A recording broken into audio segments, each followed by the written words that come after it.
Olá, está começando mais um programa Cuidado Idoso, um espaço dedicado à saúde, bem-estar e qualidade de vida na terceira idade. Eu sou Juliana Fernandes e estou aqui para trazer informações, entrevistas e histórias inspiradoras de idosos que mostram que é possível viver bem e com saúde em todas as fases da vida. E no programa de hoje vamos abordar um tema muito importante para as mulheres, a saúde ginecológica na terceira idade. E para nos ajudar a entender melhor esse assunto, recebemos a ginecologista Laura Matos, que vai compartilhar seu conhecimento sobre os cuidados essenciais, prevenções de doenças e dicas para manter a saúde íntima mesmo após a menopausa. Então lembre-se, a informação é uma poderosa aliada na busca por uma vida saudável. Fique com a gente e aproveite essa nossa conversa. Doutora Laura, seja muito bem-vinda ao Cuidado Idoso.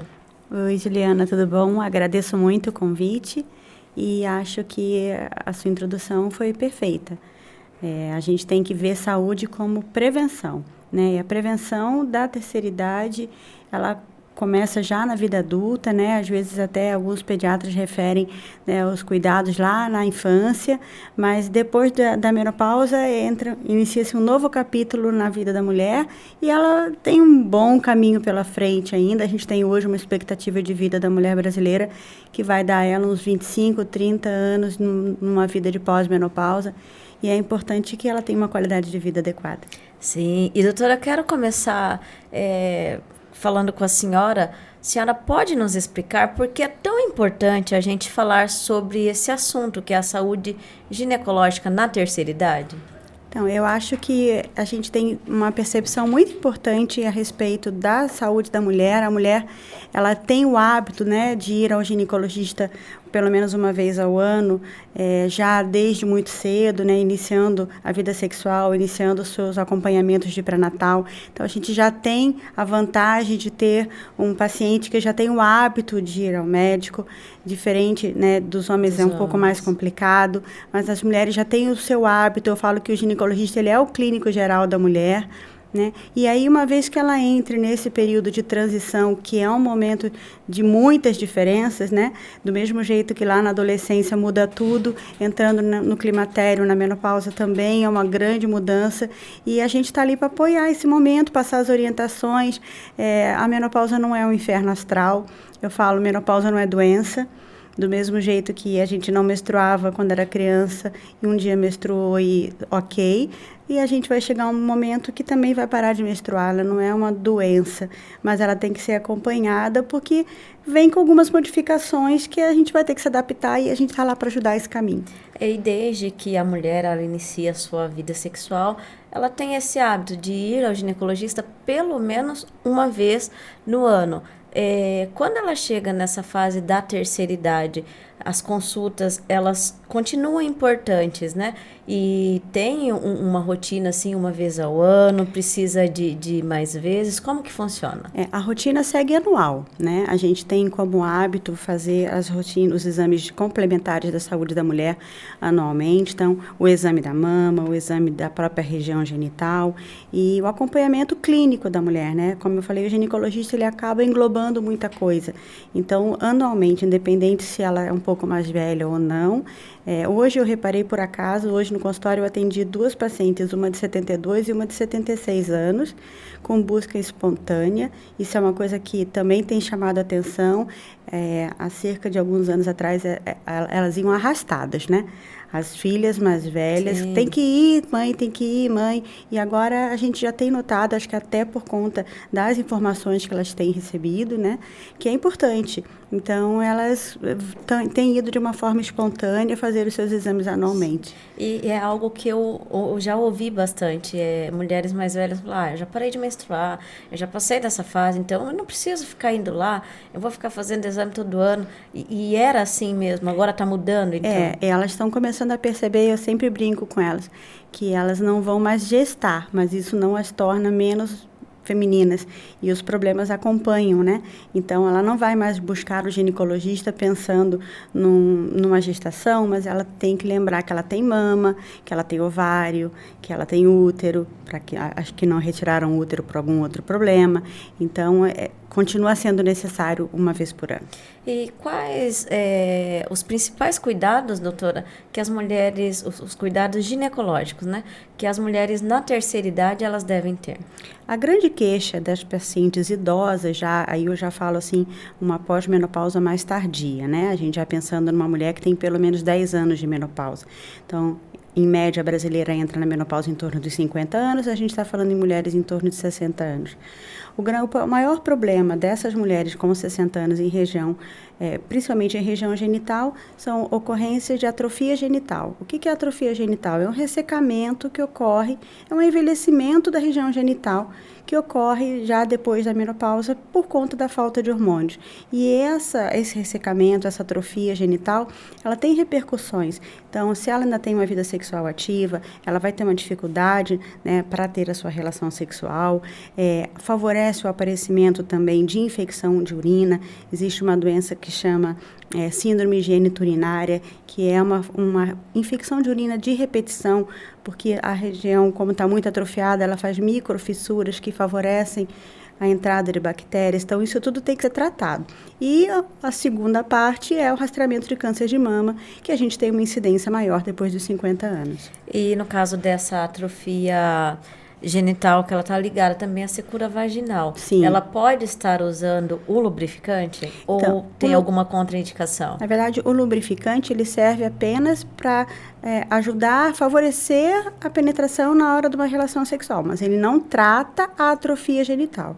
A atrofia genital deve ser tratada com, a gente chama de terapia hormonal tópica, né? Então, a gente entra com medicamentos hormonais de uso vaginal.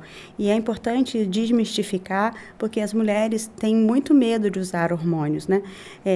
A atrofia genital tratada de uma forma adequada, ela não causa risco maiores, ela não tem uma absorção sistêmica daquele hormônio e ela vai melhorar em muito a qualidade de vida do casal. E principalmente também em relação a essa síndrome geniturinária, porque ninguém merece estar tendo infecção de urina toda hora e vai e toma antibiótico, né? A qualidade de vida fica ruim e favorece também problemas com o casal, né? E essa atrofia genital, em algum momento da vida da mulher, ela vai acontecer com todas as mulheres, independente de alimentação, de exercício físico? Sim, uma vez que ela entre na menopausa, como a gente passa a ter uma produção menor dos nossos hormônios, essa atrofia vai se tornando gradual, né? E uma vez que ela não seja tratada, cada vez ela vai ficando pior. É um envelhecimento, né? Então, assim, em algum momento, todas as mulheres vão ter. Você não vai ter uma senhora de 70 anos que não vai ter passado por isso. Que vai ter um trofismo vaginal de uma moça de 35 anos. É um envelhecimento, como qualquer outro. Só que a gente tem como tratar e tem como melhorar bastante isso. E incomoda muito. E a senhora pode falar da importância do exame de Papa Nicolau na terceira idade e quais outros exames ginecológicos a mulher deve manter? O Papa Nicolau é um exame de prevenção do câncer de colo de útero, né? A gente tem como um protocolo do Ministério da Saúde, o rastreamento é feito até os 65 anos. Então, após os 65 anos, teoricamente, você não precisa mais colher o Papa Nicolau como um exame de rotina. Mas se essa idosa chega ao consultório, ao posto de saúde, com alguma queixa ginecológica, deve ser colhido. Eu não tinha essa secreção e eu estou tendo agora. Eu tive um sangramento. Ela tem que ser examinada. O exame de prevenção, ele é uma prevenção ao câncer de colo. Então, a gente tem qual a incidência maior de câncer de colo. Vai puxar a incidência, realmente não é uma incidência alta na terceira idade, então você acaba, depois de 65 anos, por orientação do Ministério da Saúde, você não rastreia de rotina. Mas pode acontecer. Né? E a gente tem pego alguns casos raros, mas acontece, né, com o advento das medicações para déficit de ereção masculina. Tem vários idosos fazendo uso dessa medicação, então eu brinco que eles deviam ter inventado também para a mulher alguma coisa porque eles voltam a ter uma vida sexual com uma ereção numa vagina que não está pronta mais para ter uma penetração. Então, existe uma diferença de qualidade de vida sexual. E, às vezes, isso acaba fazendo com que esse homem acabe buscando uma nova parceira. E aí ele volta para casa já sem o hábito do uso do preservativo. E aí essa idosa acaba pegando uma doença sexualmente transmissível. E pega. É raro, mas acontece. E, doutora, como que a menopausa e o envelhecimento, eles afetam a saúde ginecológica das mulheres? Quais são as principais mudanças que ocorrem no corpo de cada uma? E por que é tão importante manter as consultas ginecológicas mesmo após a menopausa? Então, a menopausa é um marco, né, de falência de produção dos ovários. Né, os hormônios produzidos pelo ovário vão deixar de ser produzidos. Então, a gente tem uma série de modificações que ocorrem pela decorrência principalmente da diminuição da produção de estrogênio. Então, você vai ter, as mulheres reclamam muito, né? Aquela sensação de angústia, uma vontade de chorar à toa, as famosas ondas de calor incomodam muito. As mulheres têm um ganho de peso maior na menopausa, porque o metabolismo também reduz, a pele fica mais seca, o cabelo fica mais seco, a libido também pode diminuir um pouco, né? Então, tudo isso vai ter que ser acompanhado. E qual que é a relação da menopausa com a osteoporose? Como que podemos prevenir essa condição? E daí, como a senhora comentou, a reposição hormonal, ela é indicada para todas as idosas ou não? Então, a reposição hormonal é um ganho para a mulher. Na verdade, como é que entra a osteoporose nessa história? Quando a gente passa a diminuição da produção dos nossos hormônios, você tem uma diminuição da densidade óssea. Isso acontece pelo próprio envelhecimento, né? Então, os ossos vão ficando mais frágeis, mais porosos, até o desenvolvimento de uma osteoporose. Qual o objetivo grande da terapia de reposição hormonal? Ela diminui essa perda de massa óssea. Então, você acaba fazendo com que essa idosa tenha um risco muito menor de fratura, que é um perigo na terceira idade. A gente vê que várias pessoas idosas acabam ficando acamadas por conta de uma fratura de fêmur, que uma vez que são tratamentos de coadjuvantes. Se você entrar com uma reposição hormonal e com o tratamento da osteoporose, então você vai ter o tratamento daquela perda óssea e a terapia de reposição entra não como um tratamento, mas uma prevenção dessa perda óssea. É muito importante, inclusive, e isso é uma coisa que todo mundo deve ter na cabeça, as pessoas falam, né? Não vejo a hora de parar a menstruação. É ao contrário. A gente tem que pedir para que menstrue sempre até bastante tempo, de uma forma natural, porque os nossos hormônios nos protegem. Depois que a gente para de menstruar, por exemplo, o risco cardiovascular das mulheres aumenta muito. Então, você tem um aumento do índice de infarto, derrame, tudo isso é protegido pelos nossos hormônios. Para de produzir, a proteção acaba. Então, as mulheres que, por exemplo, por algum problema, têm uma menopausa, que agora chama, né, menopausa precoce, aquelas mulheres que param de menstruar com 39, 40, 42 anos, para essas mulheres, então, é mandatório a terapia hormonal. Só que, como qualquer outro medicamento, não é para todo mundo. Então, tem que ser feito todo um rastreamento antes de você pensar numa reposição hormonal. Essa menopausa precoce, ela acontece... eu tenho uma tia que ela fez tratamento para o câncer de mama. E daí, com ela, aconteceu. Sempre tem ligação com alguma coisa assim ou não? Não. Você pode ter, por exemplo, se por algum outro problema, essa mulher teve que retirar os seus ovários. Pode acontecer também. Aí você tirou os ovários, você vai fazer uma menopausa. Essa mulher fez uma quimioterapia, como a sua tia. Ela também vai fazer uma menopausa precoce. Essa mulher teve uma insuficiência, a gente chama de insuficiência ovariana precoce. Não tem causa aparente, mas o ovário para de funcionar. Então, isso é muito importante que seja tratado. É que as mulheres, às vezes, acham que o parar de menstruar é um alívio. Mas o parar de menstruar cedo não vai te gerar transtorno agora. Mas, por exemplo, o risco que você teria com 60 anos, você passa a ter com 50. Então, você vai ter que ter cuidados que você não teria com 50 anos. Você não vê uma mulher de 50 anos com uma fratura de fêmur, mas se ela fez uma menopausa precoce, é um risco. E, doutora, qual o impacto da vida sexual ativa na saúde ginecológica das mulheres idosas e como elas podem lidar com a diminuição do desejo sexual na terceira idade? Então, isso é uma coisa que às vezes é meio um tabu, né? As pessoas têm uma ideia de que as pessoas com mais idade não têm uma vida sexual ativa, mas têm. Elas não têm uma vida sexual ativa com tanta frequência, né? Mas a vida sexual ativa acontece, né? Algumas pessoas, até exceptualmente, têm relação com frequência, mas geralmente não tem. Mas, de qualquer forma, é uma relação que está presente, né? Quando ela tem o seu parceiro fixo, né? O seu marido, que também, às vezes, se não tem nenhum problema de saúde, vai acontecer a relação sexual. Então, assim, para uma vida sexual, o tratamento da atrofia genital é a melhor coisa, né? Porque, como a gente tinha destacado antes, se você tem dor na relação, você forma um ciclo vicioso de você não querer ter relação. Porque imagina que você teve uma relação e essa relação te causou um desconforto. Quando você vai ter a relação de novo, você já vai pensar, vai doer, vai me causar sangramento, vai causar dor para fazer xixi. E aí, óbvio que ninguém quer passar por um desconforto de novo. E isso é um dos fatores que diminui bastante a libido, porque você fica com uma memória ruim. Agora, se você trabalhar isso, claro, não é uma garantia de sucesso, mas uma vez que você retire essa atrofia genital, na hora da relação você pode também entrar com o lubrificante, que são coisas diferentes, né? O lubrificante vai entrar só para facilitar o deslize da penetração. O tratamento da atrofia genital é outra coisa, mas são coadjuvantes.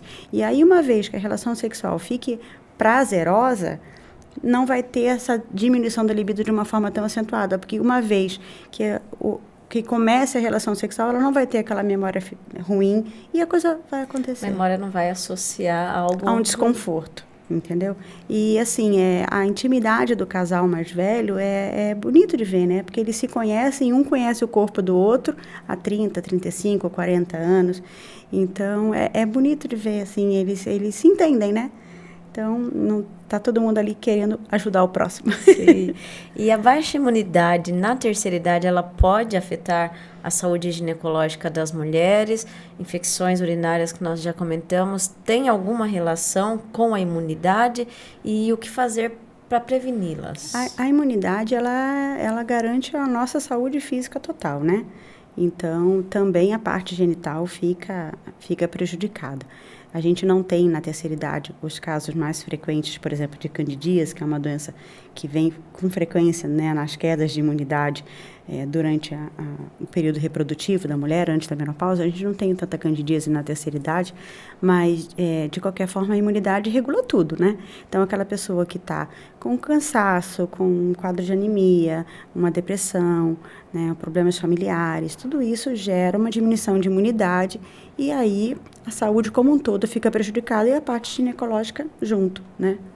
E, doutora, o que é o prolapso vaginal e quais as opções de tratamento para pessoas idosas, em pessoas idosas? Uhum. O prolapso genital é quando você tem um relaxamento da musculatura pélvica. Então, a gente tem na vida adulta, né, vários ligamentos e musculaturas que mantêm a parte genital dentro do corpo da mulher, né? A mulher, ela, ao contrário do homem, ela tem o seu aparelho genital aberto, exposto, né?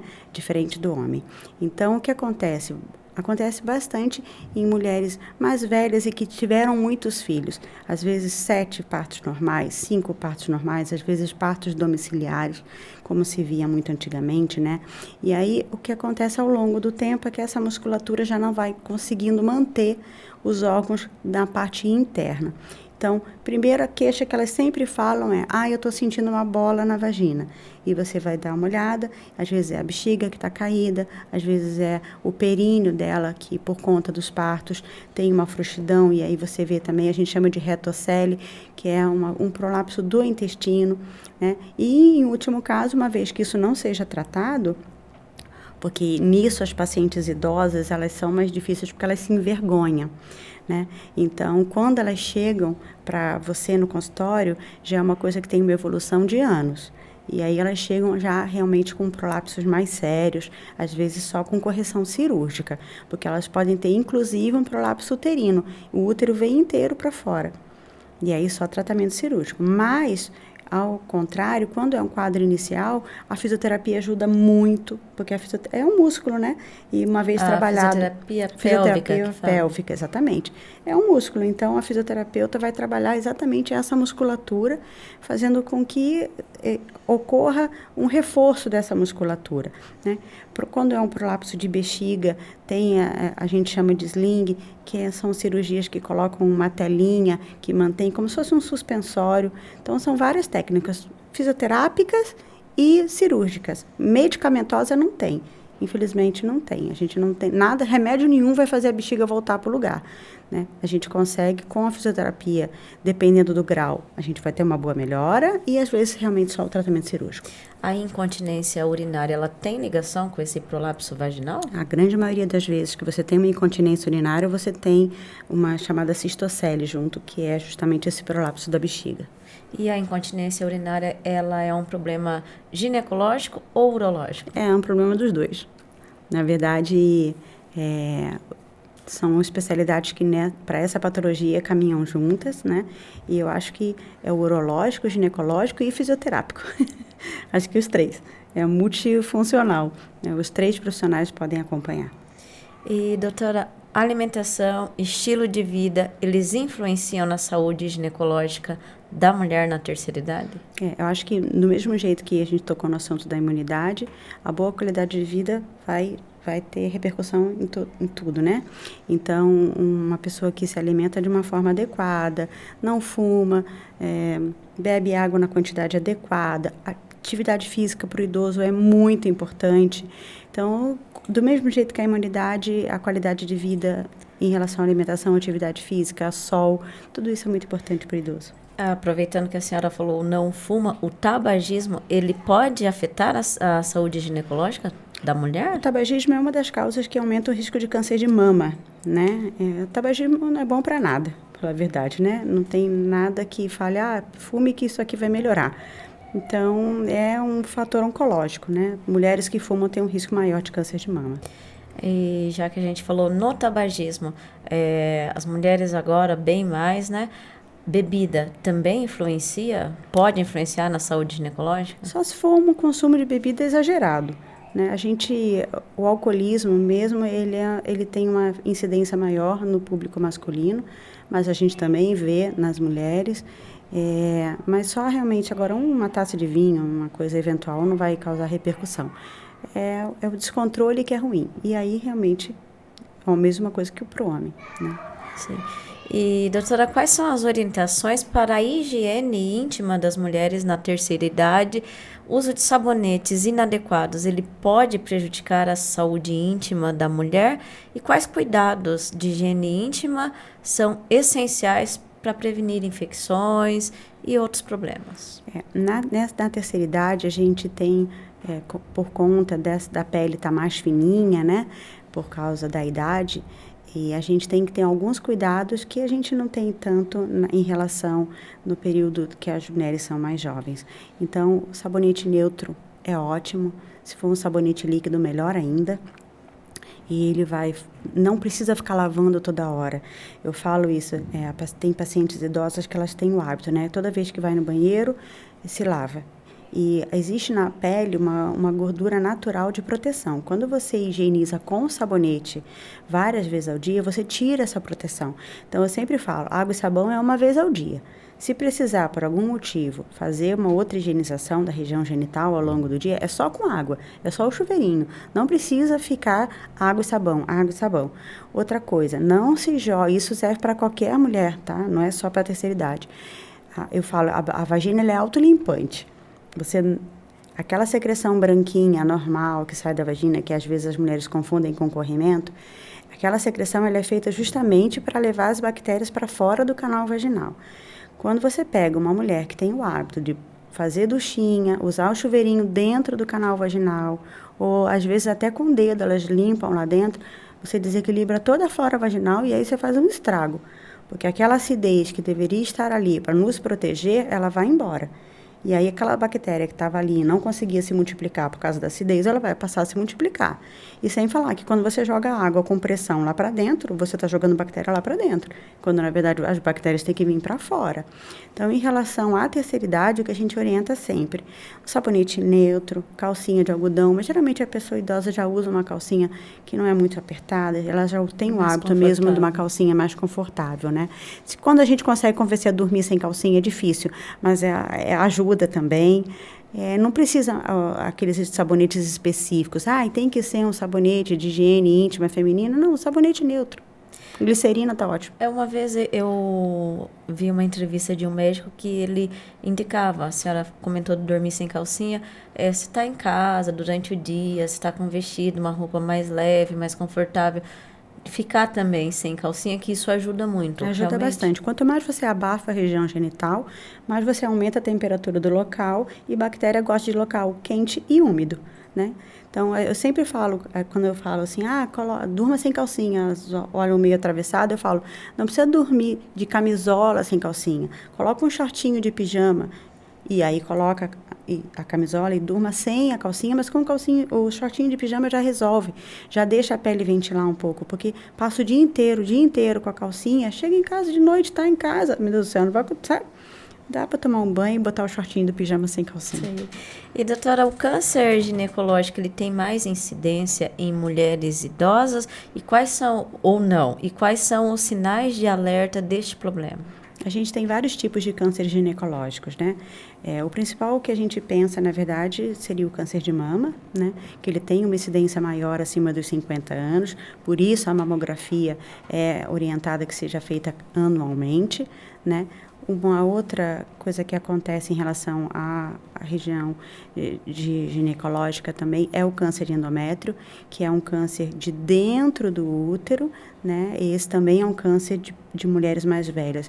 E o grande marcador é aquela mulher que chega e fala, eu não menstruava há 3 anos e do nada eu menstruei.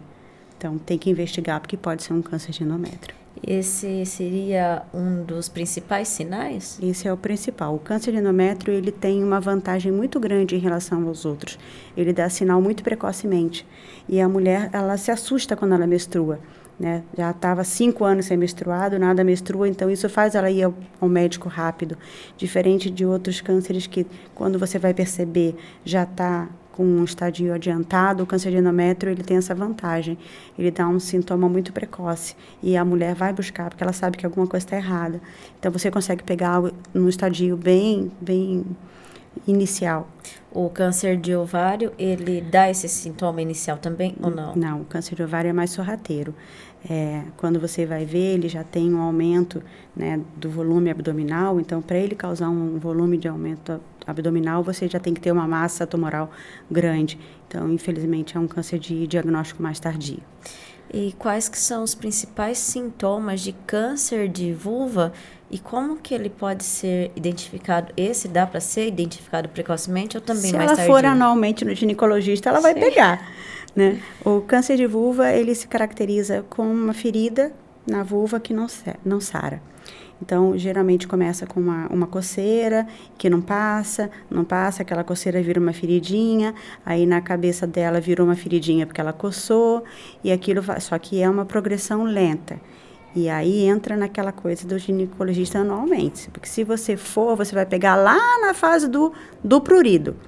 Que aí você vai ver, você vai examinar, e naquela área que está coçando, você vai ver que tem uma coloração diferente, você biopsia e você pega um câncer de vulva localizado. Quando você chega com uma lesão já, que a gente chama ulcerada, uma ferida, aí a coisa já é mais invasiva, já é mais agressiva.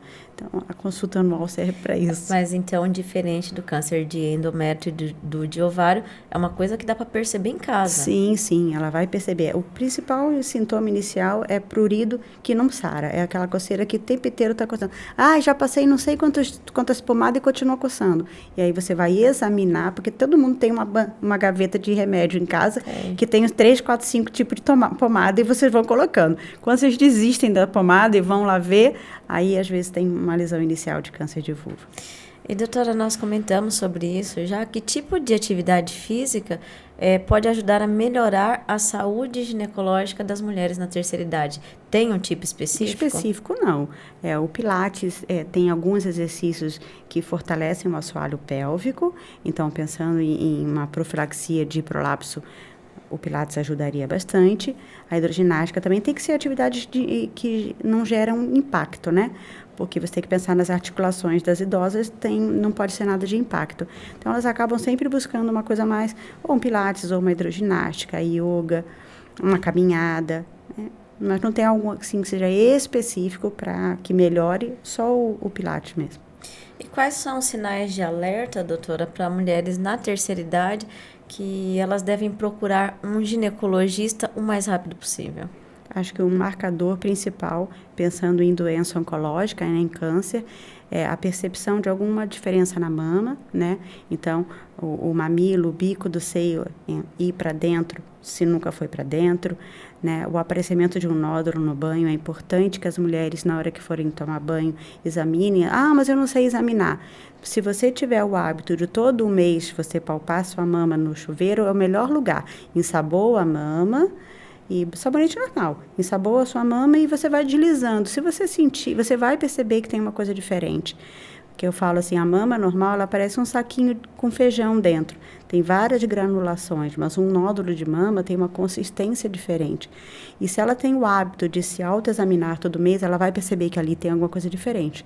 Então, o sinal de alerta é um nódulo na mama ou uma diferença na mama que não tinha, uma vermelhidão na pele, um mamilo entrando, ou então um sangramento pós-menopausa, pensando em terceira idade, que é um rastreio para câncer de endométrio. Eu fiz um ultrassom na mama e lá a médica ela pede para colocar o braço atrás do pescoço. Esse momento do banho, ensaboa a mama, fazer esse movimento também? Exatamente esse movimento. Quando você vai fazer esse movimento em relação ao banho, você vai levar a sua mão até a nuca e com a outra mão você vai palpar, porque você já começa a palpar na axila, né? Então, você faz a palpação da axila e você vai direcionando como se fosse um arco-íris, da base da mama até o mamilo, da base da mama até o mamilo. E sempre com a mão elevada. E há alguma recomendação especial para mulheres idosas que elas utilizam medicações contínuas em relação à saúde ginecológica? Medicação como da pressão, ela altera alguma coisa também, não? Não, em relação à pressão, não. Diabetes, sim. Mas não pela medicação. Mas o diabetes, ele, por exemplo, uma diabetes descontrolada, ela favorece candidíase, infecções vaginais de repetição. Então, é importante que a diabetes dela esteja controlada. Mesmo que na terceira idade a candidíase é algo que não é muito comum, mas aí ela vai ter. E em relação, acho que é só em relação à hipertensão, a gente tem uma tríade, né, que é para rastreamento de câncer de ovário, que é a pessoa mais idosa, obesa, hipertensa e diabética. Então, esse é um perfil. Paciente que chega no seu consultório, idosa, obesa, diabética, hipertensa, sangrou, até que se prove o contrário, é um câncer de endométrio. Então, não é que o remédio esteja ligado a alguma alteração, mas são patologias que concorrem com o câncer de endométrio. E, doutora, e para a gente finalizar, qual mensagem a senhora gostaria de deixar para as mulheres idosas que estão nos ouvindo sobre a importância de cuidar da saúde ginecológica e sobre a importância de manter as consultas regulares com o ginecologista? Eu acho que a importância principal, vocês devem lembrar que, como eu falei no início, o ginecologista é um clínico da mulher. A mulher, você não vai mais gestar, mas a sua mama continua lá, a sua vagina continua lá. E o médico vai estar lá para acompanhar esse novo estágio. A menopausa não é uma doença, mas ela traz alguns riscos que você antes não tinha e modificações de vida que você vai precisar fazer. E a gente vai estar lá para orientar, tirar a dúvida, como vai ser a sua sexualidade agora na terceira idade, como vai ser a manutenção do seu casamento, como vai ser o acompanhamento dos sintomas da menopausa, aqueles terríveis incômodos, por quanto tempo, quanto de intensidade, dá para usar o medicamento, a atividade física melhora muito os sintomas de menopausa. Então, a gente tem que estar lá para orientar vocês. Então, continuem mantendo as consultas anualmente. E para as mulheres que estão nos ouvindo, a senhora atende qual que é o endereço, o telefone do consultório? O consultório é ali na Quintino Bocaiúva, já faz algum tempo que está ali, em frente à Escola Anjinho Sapeca, e eu estou no consultório sempre de terça, quarta e quinta. Às vezes as pessoas perguntam, a senhora não trabalha segunda e sexta? Eu só não trabalho no consultório, mas segunda-feira eu estou de plantão na maternidade e sexta-feira eu estou de plantão na Unimed. Então, por isso eu não estou no consultório esses dias. Mas terça, quarta e quinta eu atendo tanto no período da manhã quanto no período da tarde. Só ligar lá e agendar uma consulta. Só ligar lá e agendar. Não briguem com a Patrícia, porque a Patrícia está com a agenda no pescoço. E qual é o telefone do consultório, doutora? Então, o telefone fixo é 3527-8660 e pelo WhatsApp 99285-4994. Doutora, eu quero te agradecer. Imagina, foi um prazer. Por encontrar um horário na sua agenda. Pois é, a gente tava se desencontrando, né? Mas deu certo. Mas deu certo. Então, mais uma vez, muito nosso muito obrigada. Eu que agradeço. E mulheres, por favor, tomem conta da sua saúde genital. Isso mesmo. E assim chegamos ao final de mais um Cuidar Idoso. Mais uma vez agradecemos a doutora Laura Matos por nos proporcionar essa conversa tão rica e cheia de informações valiosas sobre a saúde ginecológica na terceira idade. Lembre-se, a prevenção e os cuidados com a saúde íntima são essenciais em todas as fases da vida.